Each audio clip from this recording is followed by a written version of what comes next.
Amém, queridos. Glória a Deus. Querido Dalcinho, por esse testemunho. Amém. Amém. Glória a Deus, viu? Jesus, o Senhor na sua vida. Um testemunho de fé, de renovo. Muito obrigada por testemunhar. E hoje nós louvamos ao Senhor. Chega o dia. Sempre chega o dia, né? Isso que é bom. Chega o dia da nossa vitória. Amém? Amém. Porque nós estamos precisando de voluntários na nossa igreja. Você pode buscar no Senhor naquilo que você pode servir. Muitas vezes a gente precisa de gente com as crianças. Mas eu não sei nada sobre crianças. Há um treinamento que você pode receber.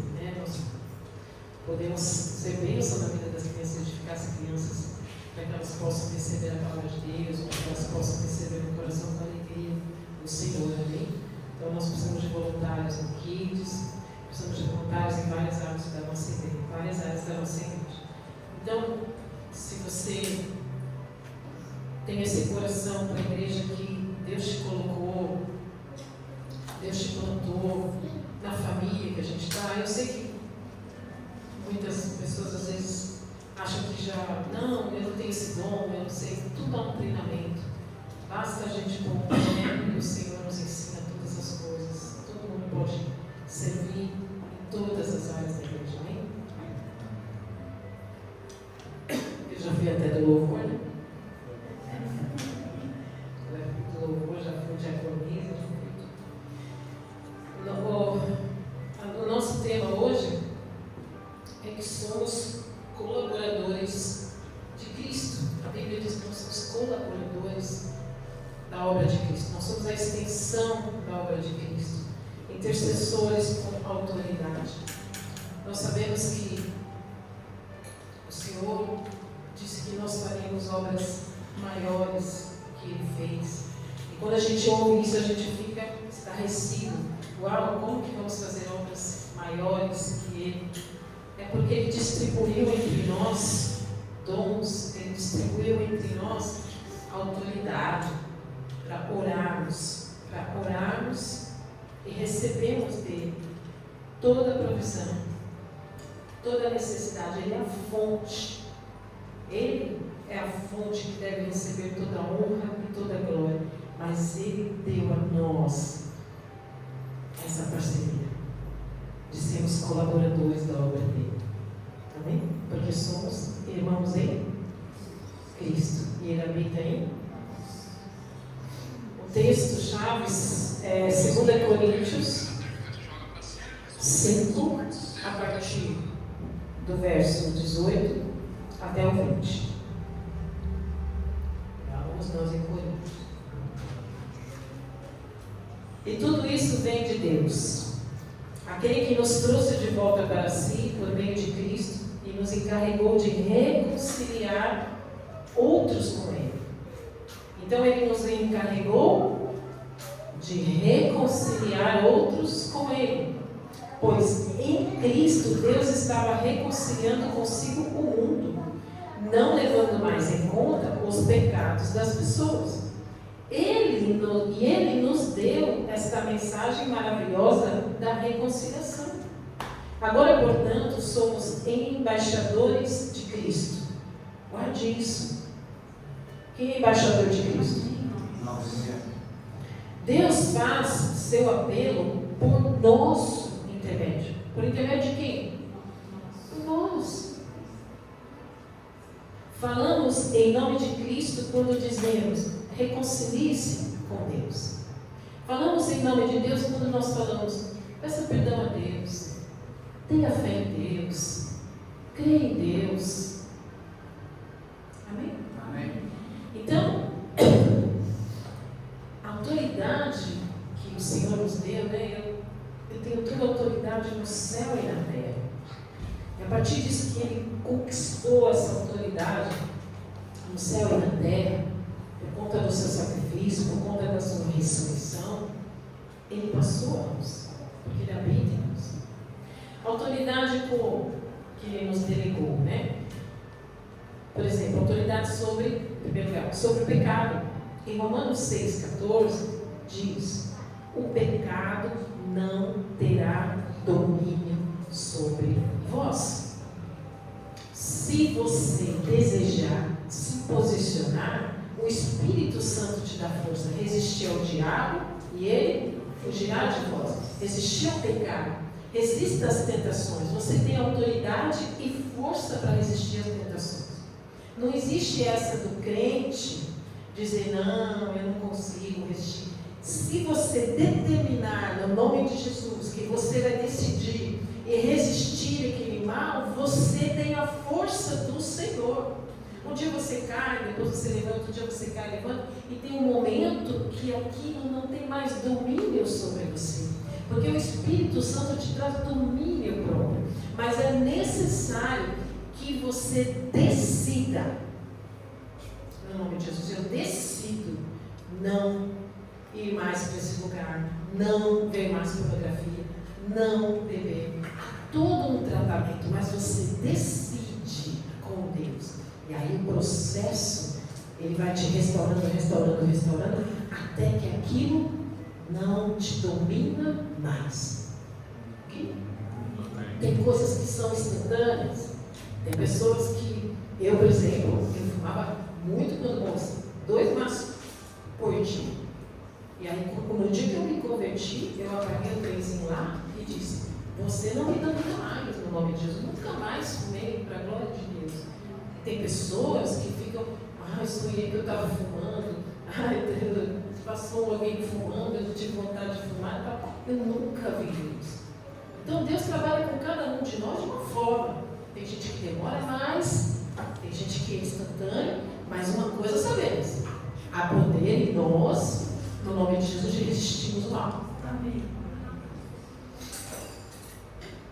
Autoridade sobre os demônios. Em segundo lugar, Lucas 10, 19. Eis aí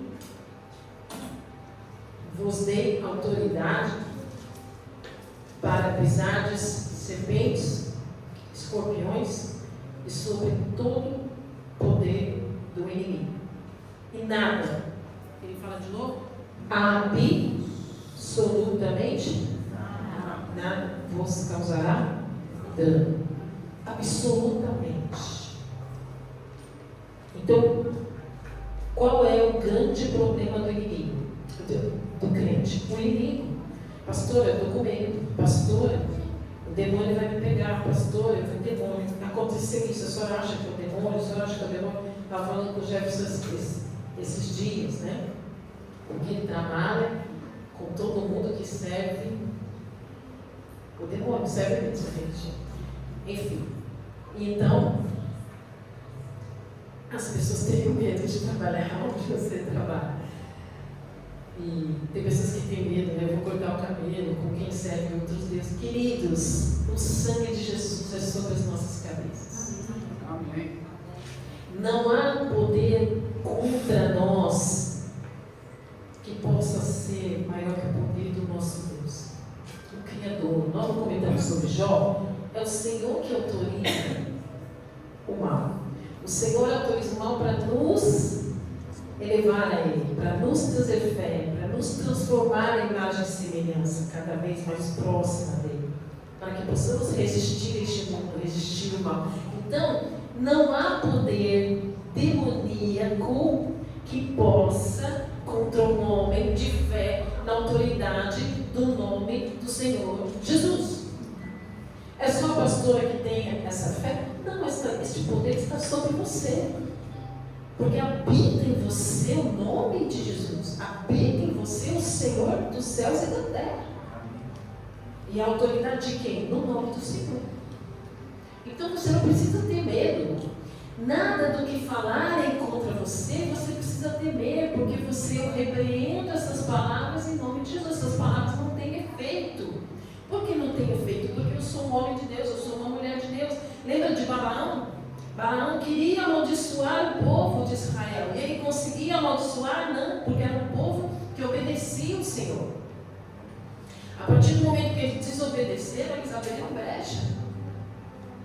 Mas mesmo assim, com os nossos pecados, que somos pecadores, quando nós invocamos o nome do Senhor, na autoridade do nome do Senhor, o inimigo tem que sair. Nós somos selados pelo sangue de Jesus. Então, veja só, eu vos dou autoridade para pisar em serpentes. Você tem noção? Paulo não pegou na víbora, não jogou no fogo. Escorpiões. Se você beber algum veneno, não tem poder contra a sua vida, porque a sua vida, no dia de você ir embora, a sua vida está nas mãos do Criador.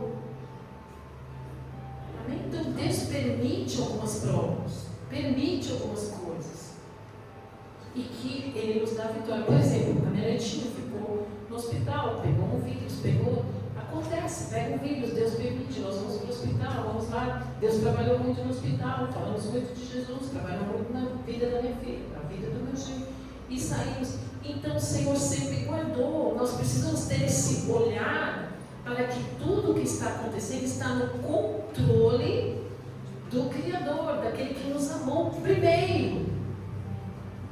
Você precisa ter isso muito claro na sua vida, daquele que te amou primeiro, daquele que te fez por um propósito, daquele que não tira os olhos de você, daquele que vê tudo o que estão fazendo e falando. O Senhor conhece conversas do que estão falando mal de você. O Senhor sabe as palavras contrárias que estão julgando sobre você, sobre a sua vida. E Ele é que faz justiça na sua vida. É Ele que te honra em público das conversas e dos julgamentos que fazem contra você. Então você não precisa ter medo do que estão falando, do que estão tramando, do que estão fazendo, porque o inimigo não tem poder de te tirar do trilho, do propósito que Deus tem para você quando você se alinha com o Senhor em fé. Amém. 3. Autoridade para anunciar o Evangelho. Como colaborador de Deus, você tem autoridade para anunciar o Evangelho. 2 Coríntios 5:20, somos embaixadores de Cristo. O embaixador fala em nome do reino. O embaixador, aonde ele vai, ele tem imunidade diplomática. Ele pode ir a qualquer reino. E em qualquer reino que ele vá, qualquer nação, ele continua sendo da nação dele. Então, se você vai num lugar de feitiçaria, você tem autoridade sobre aquele lugar. Você vai num lugar de trevas, você tem autoridade naquele lugar. Amém. Okay? E a palavra do Senhor que você declara sobre aquele lugar não volta vazia. Pode demorar 1 ano, 2, 3 anos, e isso acontece. Me lembra de passar os vídeos? Era desse vídeo que eu falei.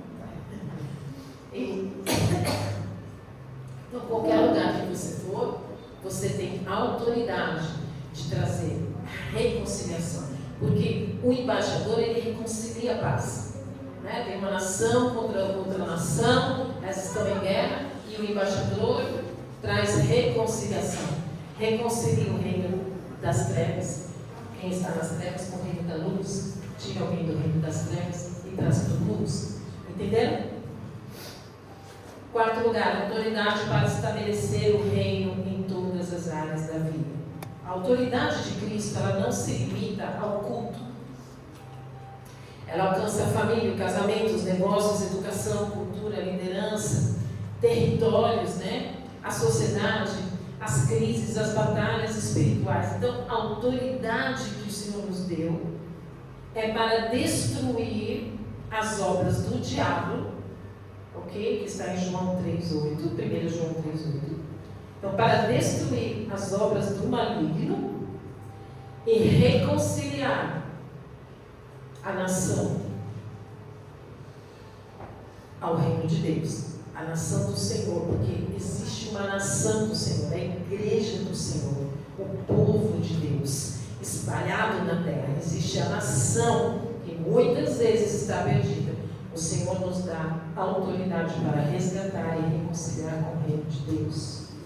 Consegue entender? Então, para isso se manifestou o Filho de Deus, para destruir as obras do diabo. Agora, essa missão, ela continua através da igreja. João 15, 7. Prestem bem atenção, que eu já falei várias vezes esse versículo, e eu vou bater nesse versículo, porque tudo que você orar, você vai receber a resposta de Deus. Amém? Amém. Tudo, veja. Se vós estiverdes em mim, e as minhas palavras estiverem em vós, pedireis tudo o que quiserdes e vos será feito. Tudo em relação à palavra de Deus. Nisto é glorificado meu Pai, que deis muito fruto, e assim sereis o quê? Meus discípulos. Quando você conhece a palavra de Deus, você sabe o que pedir ao Pai. Você tem autoridade porque você conhece o que Ele quer. Você conhece o coração de Deus. Deus não quer maldade para ninguém. Deus não quer vingança de ninguém. Deus não quer ódio de ninguém. Deus não quer contenda. Deus não quer mentira. Deus não quer injustiça. Deus quer reconciliação o tempo todo. Perdão, reconciliação, restauração e o espera. Você tem de Deus nas respostas o sim, o não e o espera. Porque pode chegar. Amém? Amém. Então você sempre vai ter resposta do Senhor.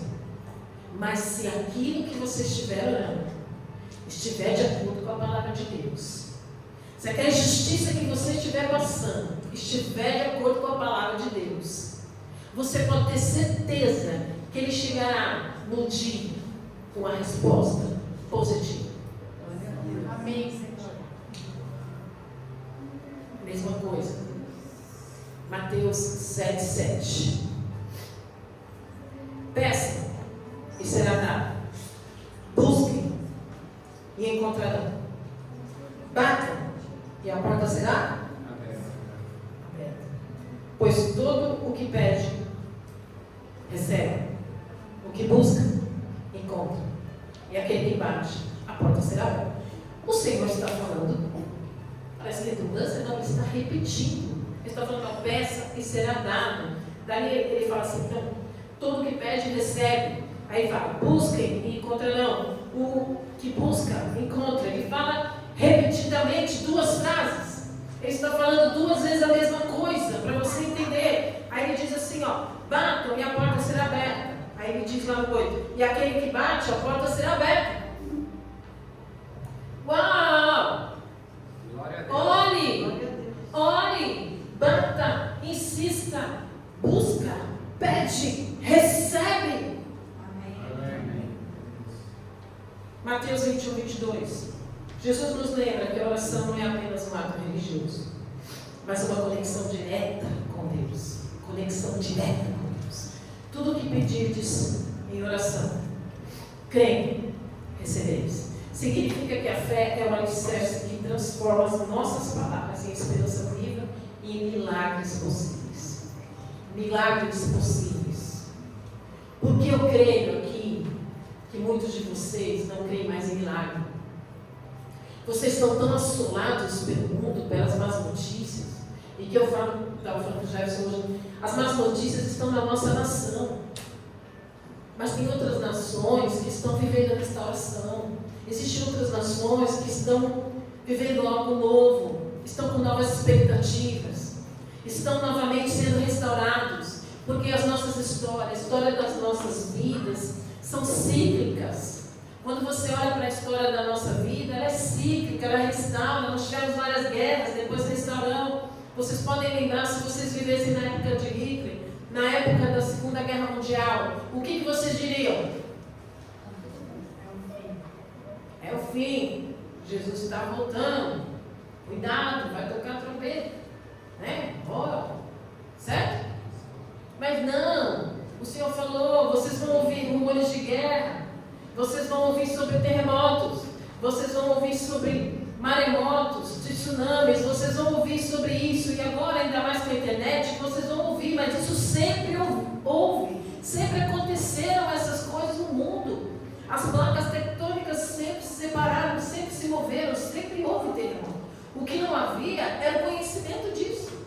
Agora, tem uma ondinha lá, não sei lá da onde, já aparece aqui em 3 segundos, já aparece que teve lá uma onda. E aí a gente fica apavorado. E a gente acha que é o fim do mundo. E está todo mundo desanimado, porque olham as más notícias. Mas você deixa de ver o que Deus está fazendo na sua vida. E o que você pode fazer para o próximo que está desesperado. Porque na nossa nação as coisas estão difíceis. Nós estamos vivendo momentos difíceis, que as pessoas não conseguem prosperar. E quando prosperamos, tudo nos é roubado. Nós parecemos que estamos malhando trigo no lagar, que nem o Gideão, escondidos, para que não nos roubem, para que não nos leve pelos impostos. Nós estamos todos assolados pelo temor do que virá. Mas isso é na nossa nação. E nós somos a nação do quê? Do Senhor. E sendo nação do Senhor, nós estamos acima deste mundo. E quando pedimos, recebemos. Quando pedimos socorro, nós recebemos. Porque nós estamos ainda aqui neste momento difícil, como você estava no momento difícil, mas o Senhor te tirou do momento difícil. Te preservou dessa calamidade que poderia acontecer na sua vida. E o Senhor te preserva da calamidade, porque você está em oração, porque você está buscando discernimento de como agir. Como você orou 2 dias, se derramou, buscou discernimento, buscou a força do Senhor, buscou para que o Senhor pusesse por terra o impedimento, as pedras de tropeço, e você começa a orar, e você começa a ser transformado, porque você tem uma conexão com o Criador diferente. E essa conexão vai te ensinar para toda a vida que você tem um Pai que te provê, que cuida, e mais, te dá autoridade contra todo mal que achou que você não fosse aguentar. Amém. Amém. Achou que você não fosse aguentar, que você fosse se corromper, que você fosse se vender por qualquer coisa, que você fosse sonegar informações. Você não sonegou informações, você foi franco, você foi verdadeiro. Muitos sonegariam informações, muitos iriam esconder, muitos iriam sonegar impostos, muitos iriam tentar fazer uma manobra para poder vender, ok? Mas você foi franco, verdadeiro, sincero, humilde e dependente de Deus. Amém? Mas há uma autoridade para receber a bênção que vem do Senhor. Mas você bateu, você pediu, e agora você abriu. E assim vai se abrir na sua vida, meu querido. Amém? Amém. 1 João 5, 14 e 15. Esta é a confiança que temos para com Ele. Você precisa ter confiança. Que se pedirmos alguma coisa, segundo a sua vontade, Ele nos ouve. E se sabemos que Ele nos ouve, quanto ao que lhe pedimos, estamos certos de que obtemos os pedidos que lhe temos feito. Vocês têm alguma dúvida do poder da oração? Vocês têm alguma dúvida de que o Senhor responde para você? Você tem alguma dúvida de que o Senhor olha para a sua oração e responde? No tempo certo. Ok. Amém. Queridos, Paulo usa uma expressão impressionante. Somos cooperadores de Deus. Nós vimos na célula essa semana com a Débora, 1 Coríntios 3, verso 9.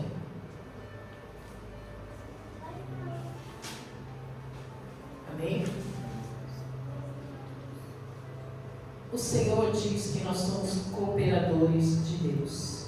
Somos chamados a participar ativamente na obra espiritual, edificando a igreja e vivendo uma fé comprometida com os princípios de Deus.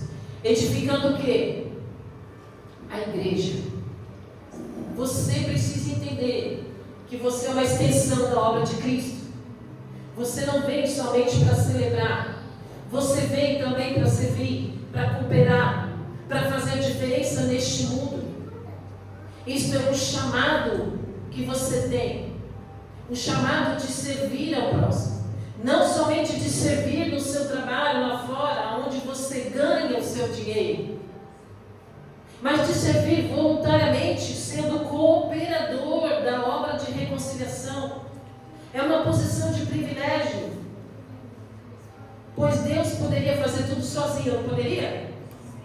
Deus poderia chegar nas pessoas e falar assim: vamos lá, eu escolho você para ser minha filha, vem para mim, você ser tocada pelo Espírito e falar: uau, Deus me tocou e agora eu estou salvo. Mas alguém falou de Cristo por você, alguém mostrou a face para você, alguém disse para você que você poderia ter a sua vida transformada, a sua família transformada, os seus negócios transformados, a sua saúde transformada. Amém? Amém. Então, a intercessão não é tentar também, as orações, também não é tentar convencer a Deus a fazer algo que Ele não quer fazer, mas é entrar em concordância com o coração e os princípios de Deus e apresentar diante dele.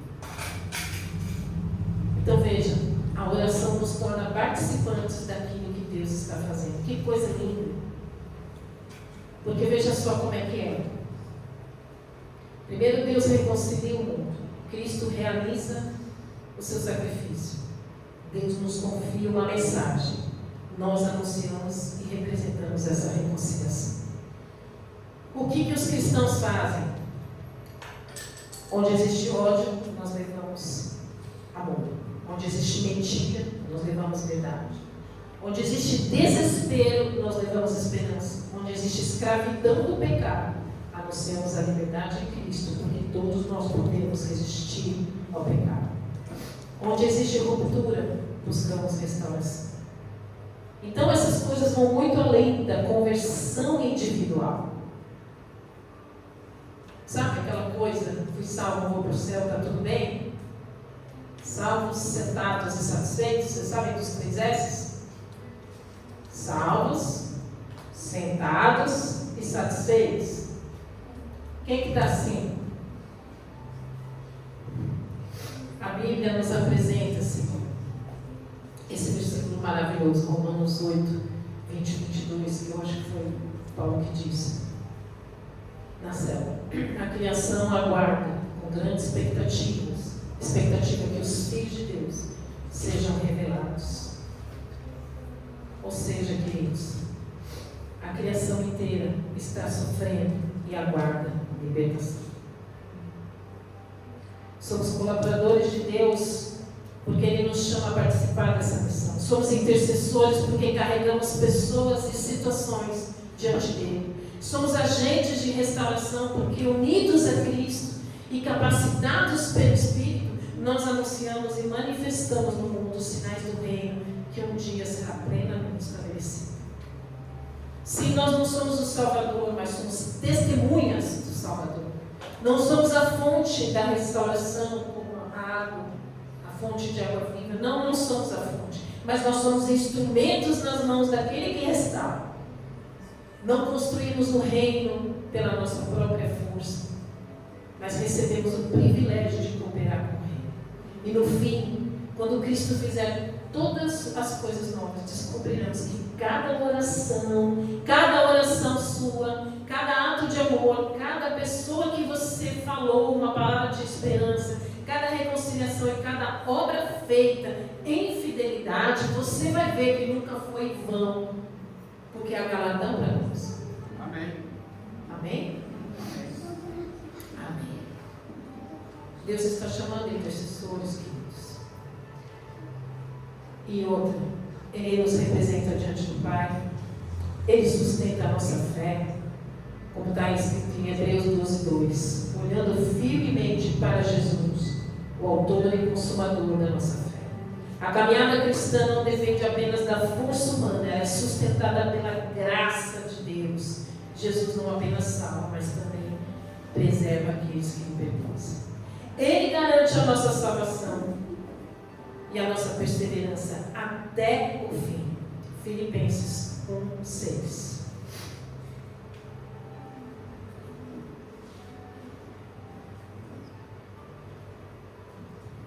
Tenho certeza de que aquele que começou em vocês irá completá-la até o dia em que Cristo Jesus. Amém? Então ele garante que ele vai completar uma boa obra na sua vida.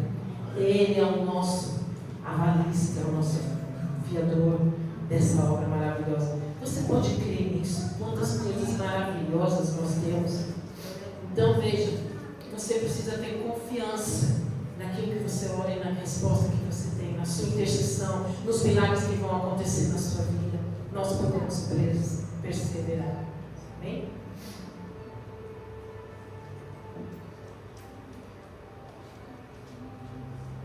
Queridos, quando o acusador vier diante de você, porque ele vai vir, ele vai te acusar de muitas coisas.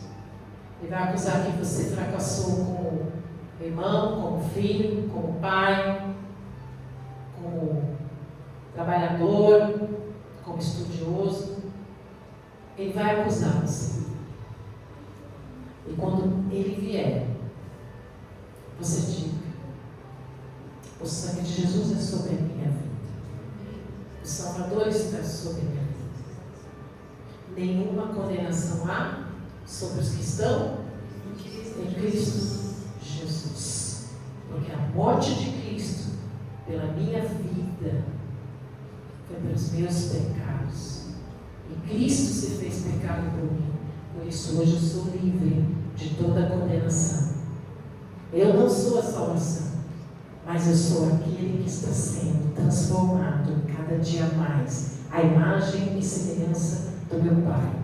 Mas a autoridade do Senhor, apesar dos meus pecados, está sobre mim. E na autoridade do nome de Jesus, eu repreendo toda acusação sobre a minha vida, no nome de Jesus. Porque quem me julga é o Senhor.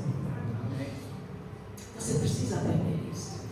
Você precisa colocar por terra o espírito do engano, o espírito de manipulação na sua vida. Porque muitas vezes ele usa as pessoas que a gente mais ama para vir nos acusar. Ah, nós estamos assim por sua culpa. Nós estamos assim porque você não fez isso. Porque o inimigo, ele sempre vai dizer: você não fez, você não nada. Como se você fosse nada. Mas todo o poder e autoridade está sobre nós em Cristo Jesus. Você precisa entender isso, amém?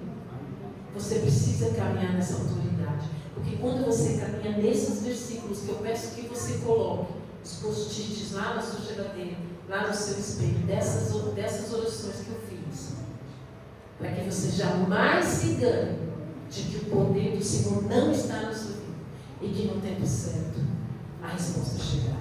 Amém? E eu queria dizer que a intercessão de Deus é preventiva contra a sua vida. Sabe por quê?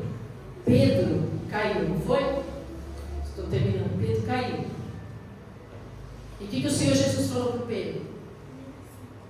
Ei, eu estou intercedendo por você junto ao Pai, porque Satanás está te enganando para que você caia.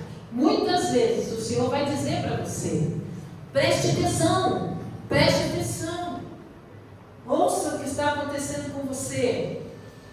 Às vezes vai usar na fala do pastor, né? Coitado do pastor, você que tem que falar essas coisas, a gente sai mal pra caramba. A gente fala: o Satanás está tentando essa casa. Ajeita, eu sou santo. E às vezes usa o irmão, às vezes usa o esposo, às vezes usa a esposa, o amigo. Pedro caiu, feio, negou Jesus. Mas o que aconteceu? O Senhor estava intercedendo. No momento certo, Jesus veio para restaurar o relacionamento com ele. Porque quando ele pecou, Pedro se afastou. Mas Jesus não deixou de interceder por ele, porque assim que Jesus saiu, que ressuscitou, ele disse o quê? Ei, avisa o Pedro que eu vou lá encontrar com ele, tá bom? A primeira palavra que o Senhor disse: olha, Avisa o Pedro. Fica lá em Jerusalém, avisa o Pedro. Quase dizendo assim, diz que eu amo ele, que eu vou restaurar, que eu ressuscitei, que está tudo bem, que mesmo que ele pecou, está tudo bem. Então, nenhuma condenação, que o Senhor não possa restaurar a sua vida com ele, que não possa restaurar a graça, a porta da graça está aberta. E o Senhor restaurou ele de forma melhor, porque Pedro tornou-se um homem maravilhoso, cheio do amor de Deus, cheio do poder de Deus, cheio da eloquência, pregava de uma forma maravilhosa e diziam, nossa, mas esse menino é o Pedro, que não tem estudo, que é iletrado. Pedro pregava no poder do Senhor Jesus, porque tudo que nós temos é do poder do Senhor Jesus. Amém. Então, se você fala, não, eu não sei servir nisso, eu não sei servir naquilo, você pode, no poder do Senhor Jesus, receber treinamento, sabedoria e servir pela graça de Deus ao reino de Deus. Amém. Queridos, a intercessão é maravilhosa porque Ele está sentado à direita de Deus Pai, o tempo todo, intercedendo por você. Ainda quando você nem imagina, Ele está intercedendo por você. Quantas horas? Meia-noite Ele está intercedendo. 1h da manhã Ele está intercedendo. 4 horas da manhã Ele está intercedendo. Jesus, eu estou aflito, Ele está intercedendo. E pela graça você pode hoje entrar no trono da graça e pedir a Ele tudo que pedires em meu nome, creio, eu farei. A intercessão do Senhor, ela é uma fonte inesgotável de esperança para mim e para você, porque Ele está orando por você. Se conecte com a oração dele com você, porque Ele conhece o teu coração. Ele conhece o que está aflito no seu coração. Fala, Jesus, me conecta com aquilo que o Senhor está orando por mim, porque o Senhor, eu necessito da tua graça, eu necessito da tua força, eu necessito da tua direção para orar como o Senhor está orando ao Pai. Senhor, faz um milagre na minha vida, transforma a minha família, transforma todas as coisas, transforma a igreja, Senhor, a igreja de Cristo, Senhor. Traz um avivamento, traz uma paixão por Ti, acende a chama da igreja, acende um amor por Ti, porque os dias são maus e as pessoas só se preocupam com o que tem lá fora. Muda a igreja, Senhor, transforma a igreja, Senhor, para que as pessoas não pensem somente em si, porque sozinhos nós não vamos a lugar nenhum. Sozinhos nós não vamos a lugar nenhum. Amém? Amém. Queridos, a intercessão é restauradora. Assim como Pedro caiu, nós devemos orar por quem caiu, por quem se afastou, por quem desigrejou. Amém? Amém. Terminando, o intercessor jamais faz um erro teológico grave. Determinar por si. Eu declaro, eu determino, eu falo que isso vai acontecer. Esse tipo de confissão positiva e coachiana, que eu falo, esse termo nem existe, né? Mas é coachiano, que é coach em inglês, mas eu falei coachiano. Não existe algo que eu determine por mim próprio. A minha palavra, só por minha palavra, não tem poder. Lembra que aqueles moços falaram, nós temos o mesmo modelo de Paulo? Aí os inimigos falaram, Paulo, nós conhecemos você. Não. Por nós mesmos, nós não somos nada. Mas, Senhor, seja feita a tua vontade, no nome de Jesus. Senhor, transforma o meu coração, em nome de Jesus, que o meu coração esteja alinhado com a tua vontade. Senhor, em nome de Jesus, a tua vontade é que a tua igreja se salve, que a tua igreja seja transformada, que a minha família seja salva, que meus filhos sejam salvos, que meus irmãos sejam salvos, que meus pais sejam salvos, Que os meus amigos sejam salvos. E eu quero colaborar com isso, porque eu quero viver coisas extraordinárias, eu quero ver milagres, porque o Senhor ainda é Deus que faz milagres. Eu desejo ver milagres de cura. E você precisa crer comigo, com a sua pastora, querido. Nós temos um milagre que o Senhor pode fazer de restaurar uma audição, e nós podemos orar por isso, nós podemos interceder por isso, nós podemos nos derramar por isso, por alguém que está perdendo a audição. Nós podemos nos derramar porque eu tenho misericórdia da irmã, porque eu tenho compaixão da irmã. Eu desejo que você tenha compaixão pela irmã que está aqui conosco. E não podemos ser indiferentes com as pessoas. A igreja não pode ser indiferente, ela precisa interceder. Amém? Amém. Amém. Então, queridos, a minha palavra não determina nada, porque Deus é soberano. O decreto, Senhor, o meu decreto não muda o resultado, mas eu apresento o meu pedido a Deus. Deus realiza, não porque eu declarei, mas porque Deus respondeu segundo a vontade dele. A fé não controla o resultado. A fé confia no resultado que Deus vai trazer. Amém? Amém. Eu queria agora que você entendesse sobre isso. Que há um Deus assentado no trono. Ele venceu, o Cordeiro venceu. Eu queria que você prestasse atenção.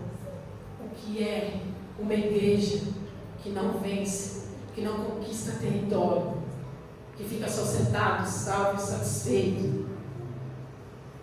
E uma cidade, um estado inteiro sofre, uma família inteira sofre. Pode pôr primeiro que eu te falei do Rio Grande do Sul.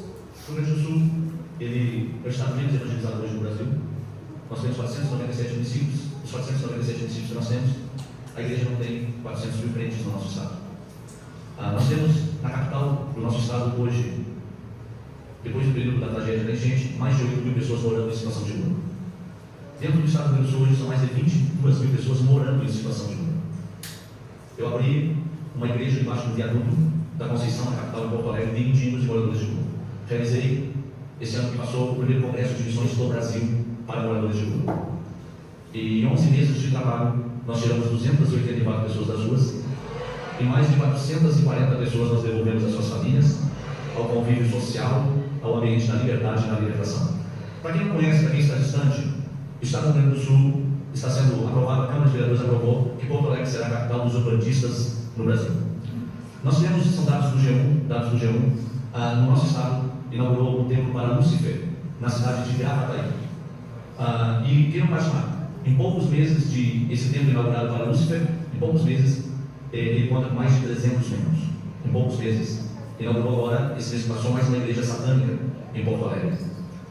No estado do Rio Grande do Sul, são dados do G1, tem 71.168 terreiros de Umbanda, de Quimbanda e Candomblé registradas. Somando com as clandestinas, chega a mais de 120 mil terreiros de Umbanda, Quimbanda e Candomblé. Eu tenho que usar a linguagem dos meus irmãos afrodescendentes, porque senão o risco de chegar no estado já está sendo processado por intolerância religiosa. Dos meus irmãos afrodescendentes. Na contrapartida, as maiores tragédias naturais do Brasil parece que tudo parte do nossa estado. A maior tragédia envolvendo a América Latina nos últimos 100 anos foi a tragédia das enchentes. 2 milhões de pessoas morando em situação precária porque perderam de forma direta e indireta suas casas. 2 milhões de pessoas. Dos 497 municípios que nós temos, 369 foram atingidos, diretamente e indiretamente.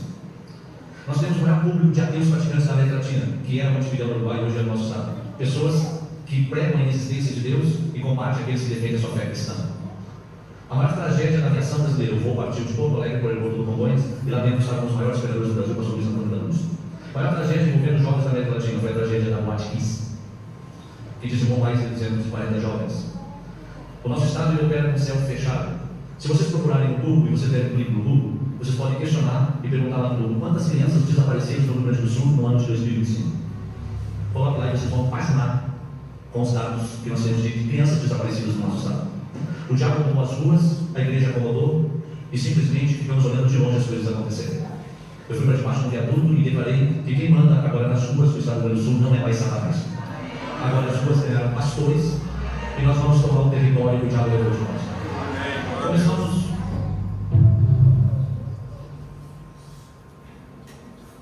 Próximo. um homem à Groenlândia para encontrar cristãos desaparecidos, mas os planos de Deus eram outros. Em 1721, um navio saiu da Noruega rumo ao país de gelo, com uma missão muito específica: encontrar cristãos que tinham sumido. E que cristãos eram esses? Homens que 400 anos antes também haviam sido enviados para levar a fé cristã para aquele lugar, mas que depois disso nunca mais deram notícias. O homem enviado se chamava Hans Egede. E o que ele encontrou, meus amigos, você vai descobrir a partir de agora. Antes do Hans ser enviado como missionário, ele passou 13 anos implorando para a comunidade cristã da Noruega deixar ele ser um missionário. Ao longo desses anos, ele escreveu para bispos, pediu dinheiro para comerciantes, escreveu até para o rei. O sonho dele era fazer missões. Depois de tanta insistência, ele foi enviado não para os perdidos, mas para achar a comunidade cristã que se perdeu. E literalmente 400 anos antes, em 3 de julho de 1721, ele se embarcou na Groenlândia e começou a sua busca. Enfim, não havia sobrado nenhum cristão naquele lugar, nenhum descendente, nem mesmo alguém que se lembrasse de uma história remota envolvendo cristão. O povo que ele atravessou o oceano para encontrar simplesmente não existia mais. Porém, a ilha não estava vazia, estava cheia de gente que ele não tinha ido buscar. Ou seja, Deus confiou todo um país a alguém que a igreja não confiou que poderia ser um missionário. O nome do povo que habitava lá era Calades. Eles estavam ali havia séculos e falavam uma língua que ninguém na Europa conhecia. Não existia dicionário naquela época, não existia gramática, não existia intérprete. E Hans Egede fez o que ele havia se preparado a vida toda para fazer. Ele permaneceu no meio de um povo que não conhecia Deus. Ele passou 15 anos naquele frio absurdo, aprendendo um idioma do zero. Ele apontava para as coisas e anotava o som. Há uma frase célebre que é atribuída a ele: eu não vim buscar este povo, mas foi este povo que Deus me deu. Agora, pensa comigo aqui. A missão dele fracassou aos olhos humanos. Porém, 300 anos depois, a Groenlândia é um dos lugares com maior proporção de cristãos do planeta, 96%. Não por causa do povo que ele foi procurar, mas por causa do povo que já estava naquele lugar quando ele chegou. Quantas vezes você pediu um campo a Deus e ele te colocou em outro? O emprego que não era o que você queria, a cidade que não era sua, e a fila do hospital que você jamais desejaria estar. Enquanto o mundo diz que vocação é você encontrar o lugar certo para você, o Evangelho diz que vocação é sermos encontrados no exato lugar onde Deus deseja. Amém? Entendeu? Glória a Deus. Você pode aplaudir o Senhor por você.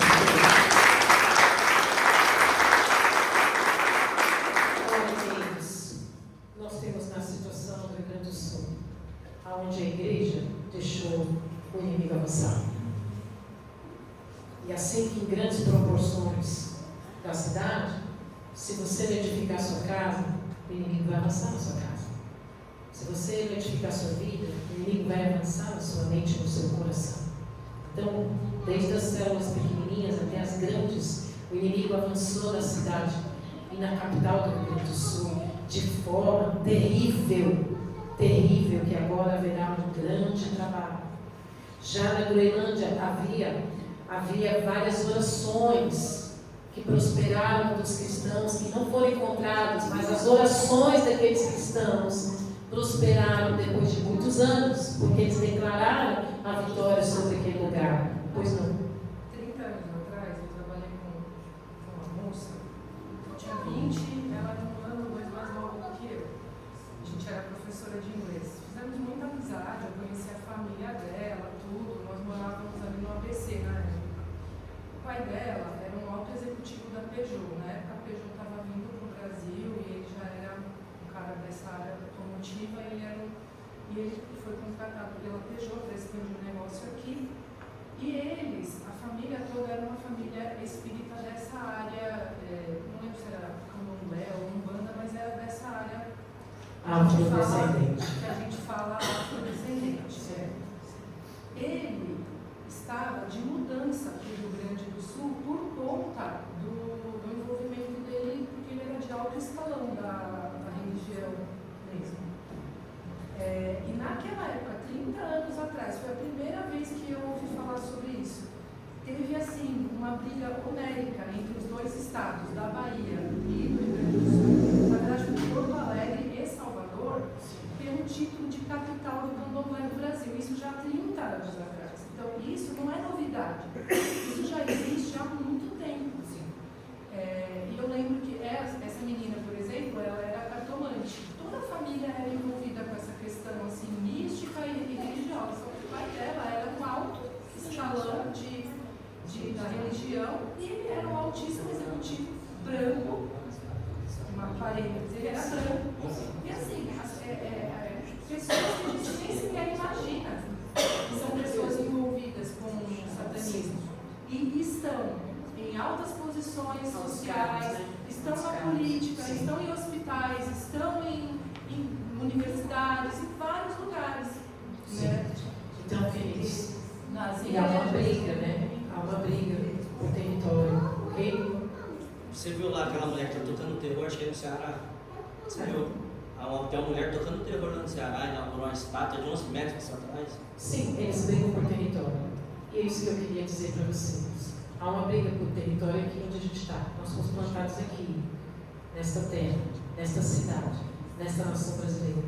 Então, o Senhor conta com a nossa colaboração, com a nossa intercessão e com a nossa oração sobre a nossa terra, a nossa igreja, a nossa família, a nossa irmã, a nossa família pequena, por essas crianças que estarão enfrentando uma geração terrível que virá. Nós precisamos orar por eles, nós precisamos cuidar deles, porque haverá muitos conflitos na cabecinha deles. Então, nós somos chamados. Querido, você pode ficar sentado, salvo e satisfeito, mas não é o que o Senhor fez e te chamou para orar e interceder, que é o que nós estamos fazendo de sexta-feira agora. Nós somos chamados a mudar circunstâncias, a mudar a condição da vida das pessoas e vemos milagres, vemos famílias salvas, como este pastor que se levantou e disse: agora eu vou colocar pastores nas ruas. Ah, mas ele está com medo? Não, porque quem é que está à frente dele? Quem é que está atrás dele? Quem é que está cuidando dele? O Senhor de todos os céus e terra. Então nós não podemos ter medo, amém? Então eu quero que você, em nome de Jesus, se compadeça dela, se compadeça dos irmãos, se compadeça dessa cidade, se compadeça dos líderes, se compadeça da nação brasileira, porque se a nação brasileira não se levantar com a fé em Cristo, como está falando o Ricardo, como está falando a Natasha, a nação brasileira pode ser tomada pelo inimigo. E as nossas famílias. Você se preocupa só com você, mas você tem posteridade, você tem descendentes. Amém? Amém. Vamos ficar de pé. Senhor, obrigado por essa palavra. Senhor, não há uma só oração que o Senhor não escute. Senhor, nós confiamos em Ti, nós temos fé em Ti, de que é o Senhor que vai à nossa frente. E Senhor, em nome de Jesus Cristo, abençoa a Tua igreja. Senhor, traz um coração que a Tua igreja venha servir a Ti. Não pensar somente em si próprio, porque, Senhor, o egoísmo não é do coração do Senhor Jesus. O Senhor Jesus é um coração cheio de graça, de benignidade, de generosidade, de bondade, Senhor, em nome de Jesus, de partilhar. O Senhor não guarda, mas o Senhor ama quem partilha e compartilha. A Tua palavra diz que é melhor dar, Senhor, do que receber. Então, Senhor, coloca no nosso coração, Senhor, um amor e paixão pela oração, pela intercessão e pelo serviço ao próximo. Em nome de Jesus, para a Tua glória. Amém. O Senhor nos guarde. O amor de Deus, a graça do nosso Senhor Jesus Cristo e as doces consolações do Espírito Santo estejam com todos e todos. Digam amém. Boa semana. Deus abençoe.